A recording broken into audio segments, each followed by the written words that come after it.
Salut à tous, welcome back! I still have more inspiration to make Pokémon team for Kids Next Door characters.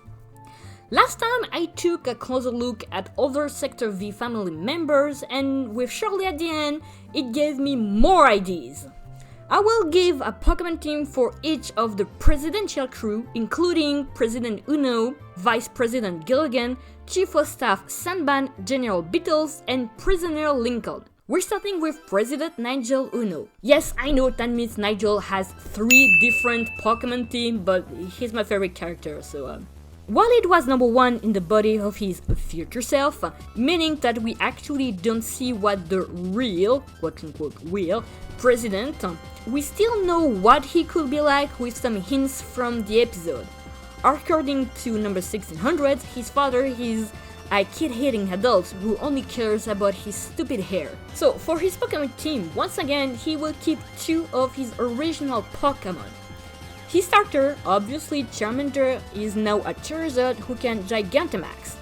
He still has an Eevee, but this time around it evolved into Umbreon. I know it's a little too on the nose for him to have the Dark type that is also known as the Evil type in Japan, but it's the most fitting for the President Nigel. The reference that the President of Future is only a dream, or for number 1, it's more like a nightmare, President Nigel has a Darkrai, the Pokémon that brings nightmares. At first, I wanted to give him Talonflame, but looking at President Uno, he gives more vibe to have another legendary Pokémon, and to replace it, Ho-Oh comes into play.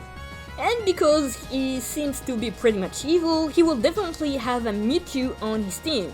For his final Pokémon, he gets a Petorant, a Pokémon associated with Ogerpon, his son's Pokémon. It is also the leader of the Loyal 3, Pokémon that his staff members have 1 each, connecting them to him. So without further ado, let's see what Vice President Hoagie Gilligan has for his Pokémon team. For his team and the following characters, I will give them a starter Pokémon to represent how much important they all have become. For Hoagie specifically, he gets an Empoleon to show his pride. His Pokémon is an Oranguru, a Pokémon better suited for veteran trainers, and being an adult, he has more experience in life now, so this is pretty fitting. He gets a Cricketing for Mustache, a Whiscash for his gluten tendency that I'm going to assume he still has in this fake future. Because we're talking about a future, even a fake one, I'm going to give him a future Paradox Pokémon, and the best suited for him is Iron Thread, for being really large. His final Pokémon is one of the Loyal 3, Okidogi, because it's the largest one that really fits him the most. Now we get to Chief of Staff, Cookie Sanban.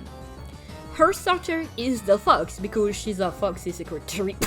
I wanted to give her Lurantis Echerim for her initial team back in the first video, but I had to cut them short for lack of space. So now I can put them in this team. She gets an Iron Bundle for a future Paradox Pokémon, the future version of Delibird. She has an Enamorus because there's a high chance she gets private with the President. Her final Pokémon is one of the Loyal 3 and it's Physandipity, the most fitting for her compared to the others. Time to talk about General Wallaby Beetles. His Pokémon will be straightforward. His first Pokémon is Annihilate, the only one he keeps from his original team, and evolves it. Toucannon and Dracoball reference weapons, and for the same reason he gets a Meowscarada, a Pokémon that can make flower bombs. His Paradox Pokémon is Iron Valiant, the future version of Gallade/Gardevoir, to reference his original rights. His Loyal 3 is Munkidori, the last one to be distributed, but also the most fitting for his appearance. It's time for Prisoner Lincoln, the last character of this video to get a Pokémon team. In this future, President Nigel imprisoned Abby because he was scared she will reveal to the world he used to be a Kids Next Door operative. Or so she claims. She basically lost her sanity and was mistreated. I mean, she lost an eye for God's sake. She keeps 2 Pokémon from her initial team and they are now evolved. She has a Lycanroc Midnight form to represent her descent to madness, and Weavile simply because I needed 1 more Pokémon for the team. I played guilty. She has an Excadrill to represent her desire to escape from her prison. Her starter is Sceptile. This Pokémon has no equal when fighting in its territory. Gender representing Abby gets powerless when she's imprisoned. Her final Pokémon is Terrapagos, mostly so she can have a legendary Pokémon just like the rest of the presidential crew. Okay, so here's all the team for the presidential crew. This video now comes to an end. It was really fun to give this version of Sector V another Pokémon team. The inspiration struck me like lightning. So, what do you think? Let me know in the comment section down below as usual, and I'll see you guys next time.